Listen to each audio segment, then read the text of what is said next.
ავიმეორებ, რომ ამაზე ცალკეთ სასაუბრო გვექნება, მაგრამ ამაზე უარესი არ არსებობს. არის სიკვდილი და სიკვდილს ჯობია ციხე. წარმოიდგინე ახლა გელა ბარკალაია დაიჭირო და 6 წელი ჩაჯდეს, იმიტომ რომ ვიღაცას არ მოსწონს.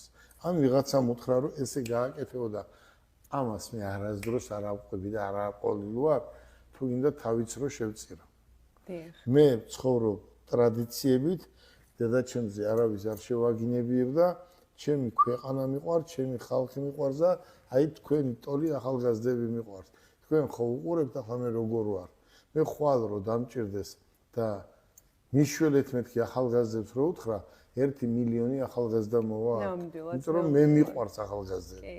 და ახალგაზრდებშიც ძალიან დიდი პოპულარობით სარგებლობს. ციხეში მამაკაცებიც კი ტერია. მათე იყო 14 წლის. აჰა. რო დამიჭირეს. და წარმოიდგინე ახლა მე მათეს რო ვერ დაურეკავ 9 თვე. ან მათეს რო ვერ უნახავ 9 თვე.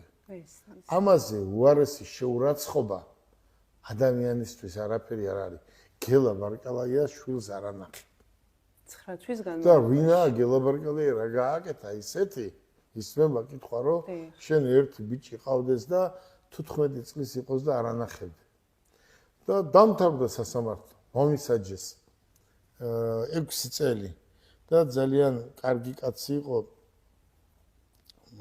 კინკლაძე, ესეთი იყო ნოდარ კინკლაძე და მითხრა რომ ხვალ მათეს განახებთ. კარგი მეთქი მერვე დაწესებულებაში. და მათე მოყავთო ხვალ პირველ საძეო. მათე შემოიყვანეს. თქვენ იურისტი ხარ და სხვაზე უკეთესად ერკვევით, როცა მოყავთ მათე დასვეს იქით, აქ არის შუშა, აქეთ ვზივარ მე. მათე რო შემოვიდა, გული შემიწუხდა. აიღო ტელეფონი და უნდა ხო დამელაპარაკოს, მეც ავიღე აქი ტელეფონი.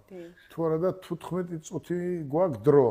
ამ 15 წუთში უნდა მოვასწროთ მე და მათემ საუბარი და ამას თვითონ ბატონი ნოდარი უკეთესშობილესი ადამიანი კინკლაძე წესიერი კაცი ციხის უფროსი მე მადლობის მეტი არაფერი არ მეთქვის და მითხრა რომ რამენაირად დაელაპარაკე უთხარი რომ მალე გამოხვალ და ასე შემდეგ ამას ახლა ციხის უფროსი რო გეტყვის ციხის უფროს არ დაუჭერი ხარ აიღო მათემ ტელეფონი ავიღე მე ტელეფონი და იმდენად ცრემლები წამომივიდა